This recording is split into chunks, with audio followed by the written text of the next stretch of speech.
On a stormy night, a young man is pulled out of the Mediterranean Sea by the crew of a fishing boat. He has 2 gunshot wounds in his back, no memory of his identity, and a strange laser projector embedded in his hip. This device displays the number for a Swiss safe deposit box, his only clue to who he might be. Despite his amnesia, the man shows extraordinary skills. He speaks several languages, demonstrates incredible hand-to-hand combat abilities, and remains calm under pressure. With nothing else to guide him, he sets out to Zurich to access the safe deposit box, hoping it holds answers. At the bank, the man discovers the box contains multiple passports with his photo but different names, a significant amount of cash in various currencies, and a handgun. One passport identifies him as Jason Bourne, a name he adopts as he begins his search for answers. However, his decision to access the box unknowingly sets off alarms within the CIA, particularly in a shadowy Black Ops program called Treadstone. This secretive initiative, led by Alexander Conklin, specializes in training operatives like Bourne for high-risk assassinations. Bourne's reappearance alarms Conklin because he failed a critical mission to assassinate Nkwana Wambosi, an exiled African dictator. Wambosi is now threatening to expose sensitive CIA operations unless reinstated as a leader, creating a dangerous situation for Treadstone. To resolve the issue and eliminate Bourne as a liability, Conklin activates 3 highly skilled assassins, Kastel, Mannheim, and the Professor, to track and kill him. Unaware of the full extent of the danger, Bourne attempts to evade the Swiss police after his bank visit and seeks refuge at the American consulate in Zurich. His calm demeanor and quick thinking allow him to escape again, leading him to a chance encounter with Marie Kreutz, a German woman in need of money. Desperate for help and transport, Bourne offers her $20,000 to drive him to Paris, where one of his passports lists an address. Although hesitant, Marie agrees, unknowingly stepping into Bourne's dangerous world. Their journey to Paris deepens the intrigue as Bourne begins to piece together fragments of his identity while remaining a step ahead of his pursuers. In Paris, Bourne's investigation leads him to his listed address, an apartment that provides further clues. By dialing a number on a phone, he learns about another alias, John Michael Caine, who was registered at a nearby hotel but reportedly died in a car accident 2 weeks earlier.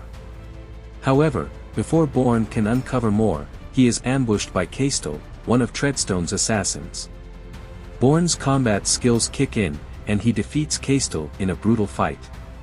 But instead of providing answers, Kastel jumps out of a window to his death, leaving Bourne and Marie with more questions.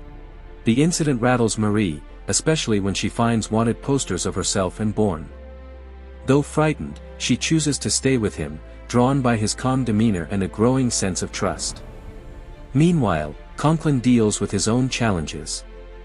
Wambosi, still alive and furious about the assassination attempt, discovers the body planted in a Paris morgue to implicate Bourne is a fake.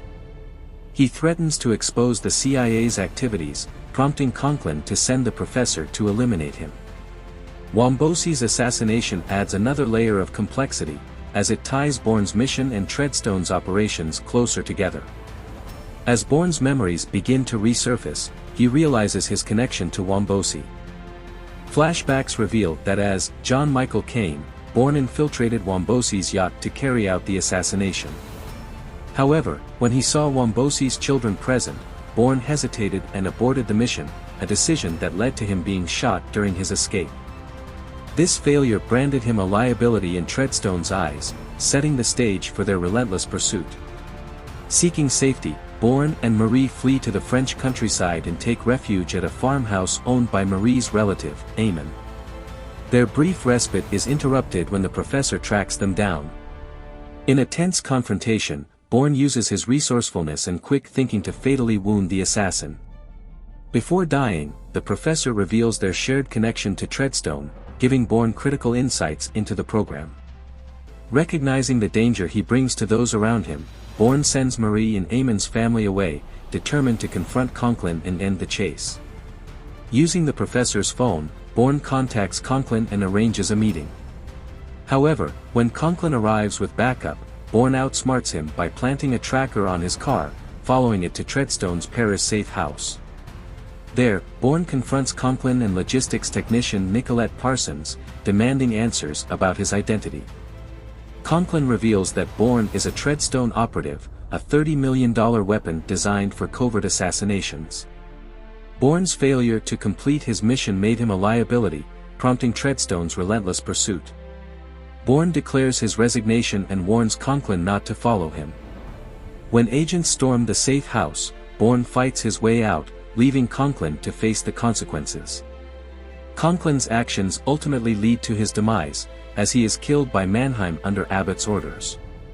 With Conklin dead, Abbott shuts down Treadstone, shifting the CIA's focus to a new Black Ops initiative called Blackbriar. The film concludes on a hopeful note as Bourne finds Marie on the picturesque Greek island of Mykonos. She has started a new life renting scooters to tourists, and their quiet reunion provides a moment of peace after the chaos and violence of Bourne's journey.